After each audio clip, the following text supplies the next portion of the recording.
What is up, Subs No Dubs viewers? We're back again with a Jujutsu Kaisen recap of episode 12. We are here to give you our thoughts, dig in deep, not just watch and react, because that's kind of like boring. that. We're here to give our honest thoughts and opinions and dive deep. We're here with Casey. You know him. He's always been here. We dive You in. know Toonie, the worst cousin.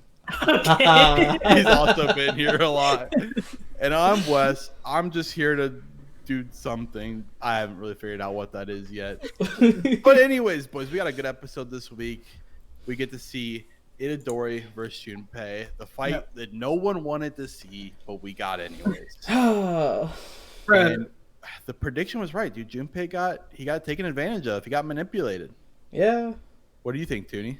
I was just gonna say, like, right off the rip, bro, this felt like a fight out of Naruto, bro. It felt like he was versus one of those puppet guys. You know, you kind of see the comparison with the puppet and the jellyfish or whatever. And That's right. Remember, Gojo's like, to kill one of those guys, you gotta take out the user, not the actual puppet. Dude, So, you're right. I didn't even think about that. Yeah, it kind of also had like that Naruto Sasuke like friend turned Oh, foe yeah. feel to it, you know. Yeah. And I think it's also cool to see like Junpei is like a similar user as Megumi. Megumi also manipulates the same thing called Shikigami, which is basically like creating animals or some kind of object using your like curse energy. I thought it was really cool because he could use it kind of like defensive, but he also could use like the jellyfish tentacles to like extend his range, and then he also had poison with that, which was kind of crazy because we see Itadori is not affected by the poison. Like he just didn't care. It was really cool to see. The reason that he has a similar like ability to Mahito, is it something he said? I'm gonna sponsor you, or what was the thing that he? I'm gonna.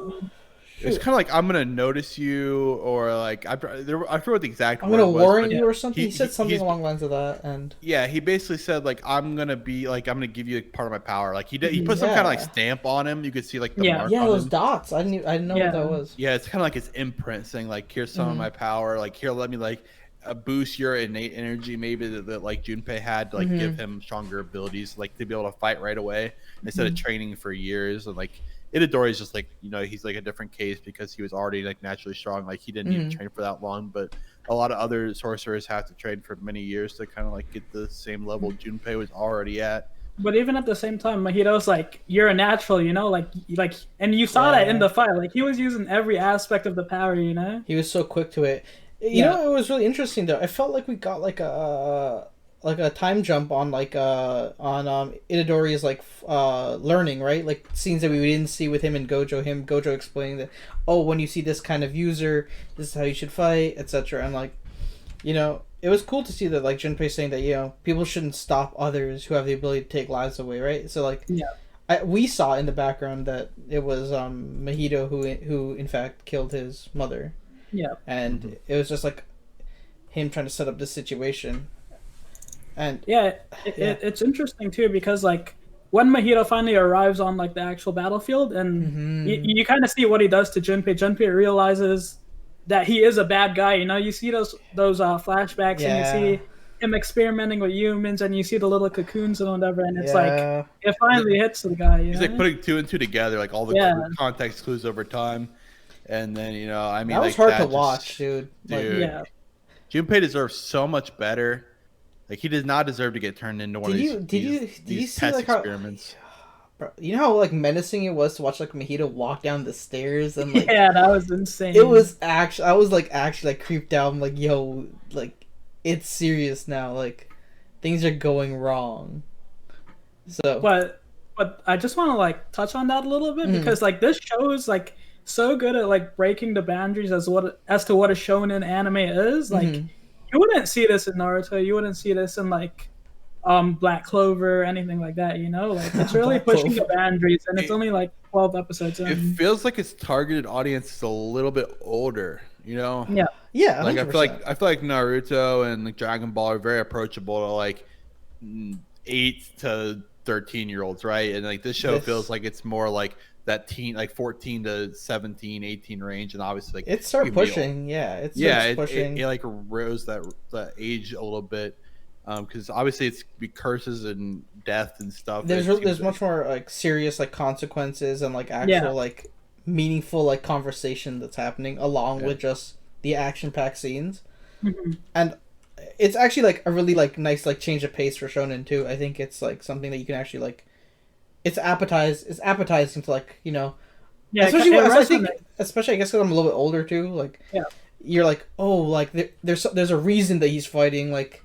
There's a reason behind his frustration. Like we get the step by step on why, like for example, Junpei is the way he is right now. Yeah, like it brought it down all the way from showing us the scenes of him being bullied in like high school to this situation, right? Like they did a really good job storytelling in that sense. Yeah. Yeah. So moving on a little bit further into the fight, we kind of see Itadori and Junpei kind of talk about why he's actually doing this, right? And Junpei finally explains the situation to Itadori that his mom died and Itadori didn't recognize this before, and it kind of like he kind of loses, or this is like in my opinion the first step in where he loses his humanity. Ooh, okay. He kind of like he kind of feels sorry for Junpei, but at the same time, I don't really know how to explain it, to be honest with you. I think it's the moment when it's basically where Junpei it's basically the part where usually like he doesn't dodge the attack, right? And you see it's basically is Junpei like realizing that that's not his friend anymore. Yeah, exactly. It's not. It's no longer a human connection. It's no. Itadori kind of realizes like how bad curses really are. Yeah. At that same point when Junpei was stabbed or whatever, he calls on Sakuna. He was like heal this guy, please. I'll do anything. I'll give up my body. I'll make that pact with you. But Sakuna doesn't make a move. He literally laughs at the guy. So I think the Sakuna moment was kind of insane too. Like Sakuna was like, I think it was a quick reminder as to, like Sakuna isn't his friend, right? It was one of those moments where you're like, oh wait, Sokka's not his friend. Sokka's like stuck in his body and they're being forced to work together at this point. Yuji says a good line too. He says at the end of the day, these two guys really are curses, like and it kind of echoes that whole shonen thing because it's not like Naruto and Kurama. Kurama's always giving him chakra. Like it's not the same situation, which was cool to me at least. It makes you think, who really has the power? Does Itadori have the power even though he's controlling Sakuna a little bit, like keeping him under wraps? Or does Sakuna really have the power by just kind of sitting there dormant? I think he does. Yeah, I think Sakuna is obviously like the more powerful being, but like somehow Itadori's controlling him. They've made a pact already, though, didn't they? Yeah, they did. They already have, and it's just that Itadori's forgotten. So I think. But it's also just impressive that like Itadori's able to like house Sakuna because there's not many people that could be vessels for Sakuna. So it really like brings you up like who has like the power there and like who's gonna take advantage of who first, and we'll see how like that turns out and like their interaction between each other will be very interesting. So I think at like this point in the show we see this is the part where like Mahito has his like whispering into Junpei's ear saying, and you're gonna die, or like I forgot what he says specifically, but he vividly tells Junpei, yo, it's over, like you have no use to me anymore, and he transforms him into the monster, into the thing. Yeah, dude, I was gutted. I'm not gonna lie. I was like, there's no way you actually just did that. Like, what makes that scene even worse, Bray? It's because Yuji's like, come to our school or whatever. We have very strong people. And then there's that little like flash forward to them, and they're all staying together with like Gojo and Fushiguro. Dude, and it's like. It pissed me off. That's never gonna happen. Yeah, that shit pissed me off because like in the intro of the show, it's him sitting on the grass at the end. So like, it took away that whole like image that you had that built up, and you're like, what'll be interesting? I wonder if they remove him in next week's intro.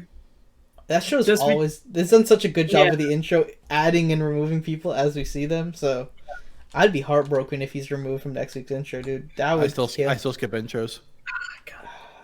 Wes, watch this show's intro. It is so good. You'll see Panda. Maybe next time. You'll see a panda running across buildings, dude. It's so cute. Hardcore panda. All right, well, we'll get back to the main fight. We see Itadori finally just say like, "I'm not gonna exercise. I'm gonna kill you." And like you said, Mahito like literally corrected him and said like, "Don't you mean exercise?" And Itadori is just so angry from Junpei, like basically dying in front of him, that he just puts that to like in the back, and he's like, "I'm just gonna kill you, dude." And, you know what was crazy? I'm sorry to cut you off. No, you're fine. I was watching this, and this is like, I think the halfway point where the show does its like halfway commercial break. Bro, I asked Toonie, I was like, dude, is this in the manga? Like this exact photo from the show? Because it looked so good. It was black and white, and it was like the spiky like energy. It looked like it was out of manga. And it looked so good, and I think it's a direct 1-to-1. Yeah. Taken from the manga. I saw the picture. It's literally 1-to-1. I thought that was such a cool thing to show, because I'm like, you know what, paying homage to your original, your source work, material. Your source material. Thank you. That's exactly. It was a great use of animation, and whoever the creative director is, props to you, because that was a great decision. But anyways, we see Itadori like actually just straight up punch Mahito, and it connects. Like he literally bleeds. Mahito's was like so shocked. It was one of those things from like shown in anime where they like touch their nose and like, wait, I'm actually hurt. And then we get the explanation right away from Mahito. He says, you have Sakuna in your body, so there's two souls holding inside one body, so you can literally tell the difference. Like Itadori can naturally tell the difference between his soul and Sakuna's soul, which allows him to like actually hit Mahito's soul accurately, because he knows what it feels like. Even if Mahito like changes his body and stuff, and we see like throughout the episode, like Mahito can do a lot of different things with his body, and he's supposed to be able to dodge everything, but he also has like these really strong attacks where he like changes his arm into a bunch of different tools and stuff. A drill, knives, spikes. Right? We see like a whole bunch of different things throughout the show. I think one thing to like take from that is that like they were very quick to point out that like his shape weakens the more it's spread out.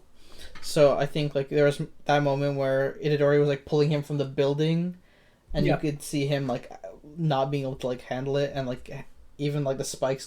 That was kind of nuts, bro. Itadori just stood there and took it. Like, I wonder if Itadori's at this point right now, like just saying, Sakuna's gonna fix me, because he has no choice but to fix me. I think that's what it is, because this guy's been stabbed so many times already. Like even when they were inside the building, he got stabbed, and he's just a tank, bro. He's just going through all of it. And even like visually, you can see like the holes in him being like patched up. So I guess it's just natural, you know. I don't know if he's like come to that point where him and Sakuna are just willing to heal. So I don't know if he's gonna have to. But the thing is, if he dies, Sakuna also dies, right? Dies, and I think that's well, those fingers too. Like he obviously has more, and so Sakuna still lives. Okay. Yeah. Another reminder I want to give about Mahito is we didn't really film an episode a week or two ago, whatever. But in his fight with Nanami, Nanami made a hint that Mahito is actually a young curse. Like they said he's so young that like we saw the other curses could do like domain expansions and stuff like Jogo did, but like Mahito is not to that. Like Mahito's still learning, and he's already this powerful. Like so that's why we have to exercise him quickly, right? It's very impressive. The term Mahito is this strong as a young curse by definition, which is like very scary moving forward. You know who that reminds me of? You know the guy from Boku no Hero? I recently rewatched Boku no Hero, so I was like thinking about, you know the guy with the hand on his face? He's also another young another young villain, so he's also learning very quickly, trying to pick up on things. So it's kind of like, it's pretty scary, right? There's so much potential they have so much potential to be worse, which is not what you want. Ideally not. You want your potential on your protagonist, but quickly going back to what Wes said about a previous episode, I think they're also saying that they want to exercise him quickly, because like if he gets any more powerful, it can become like a serious concern. Yeah. So I'm really curious to see what happens next with Mahito. I think so far he's become like one of my favorite villains in all of like anime right now. Yeah, I think the best part to him is that there's actual consequence with his actions, you know?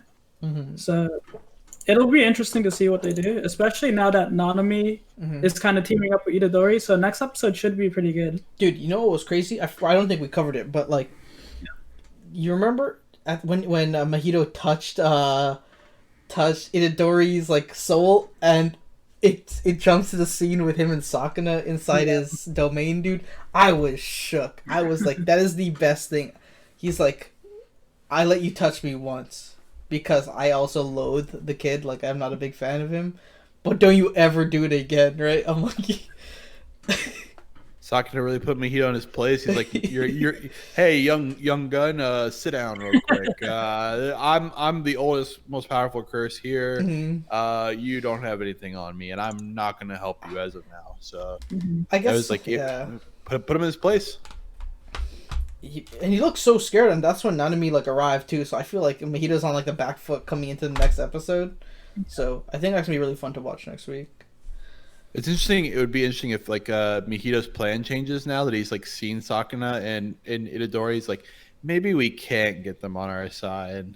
I wonder. Maybe that we're gonna have to exercise to kill them somehow or trap them. Maybe they need to be trapped with Gojo or something like that. I think, in my opinion, like we're gonna find out that their scale for the curses and the fingers is inaccurate. So like they're gonna attack Sakuna, and Sakuna's gonna come up, and he's gonna be too strong for them. Hot take. That's my hot take. Right. Yeah, that's interesting. I don't think it's that hot. I think Sakuna's very strong, even with the power he has right now. Yeah, and it looks like they're gonna have another finger if they survive this, because they got the finger from Junpei's mom's house. Yes. Yeah. Because that was another thing that happened. I think this last week or whatever. We found out that like they were gonna go search the mom's house, and they wanted them on purpose to like find the finger. Yeah. To get to Itadori eventually. So it's part of Mahito and the other guy's plan. Yeah, I think so. Yep. Yeah, no, I think you hit it on the nail there. And that's pretty much it for this week, to be honest. It's a pretty good week, I think. This episode was definitely on the upper end. I think Toonie said this is his favorite episode. Yeah, this is easily my favorite episode. I just think the Gojo episode shock from all of that was just too good to me. I mean, the Gojo episode was good. The fight was okay. I think the thing that pushes that episode a little bit higher in people's eyes would be like the reveal. But I think this episode with the consequences. Okay, as a story, this episode was better. But like just the cool factor of seeing Gojo's domain and also the animation. The animation from that episode was so much better. But this episode is definitely deeper in the story, 100%. in a plot. Yeah, but that's been it, boys. If you like the episode and you made it through this far, hit us with a thumbs up. Maybe hit us with a subscribe. You know, something along those lines. It'd be nice. Oh yes, click the bell. That means when we actually post content. Noti gang. Noti gang. Hopefully someone hits us with a Noti gang in the comments. And as always, this is always a conversation. If you guys feel any different than we do, put it in the comments. Tell us what you think about the episodes, and we'll probably reply because we don't get that many comments. All right. Later, guys. Bye-bye. Deuces.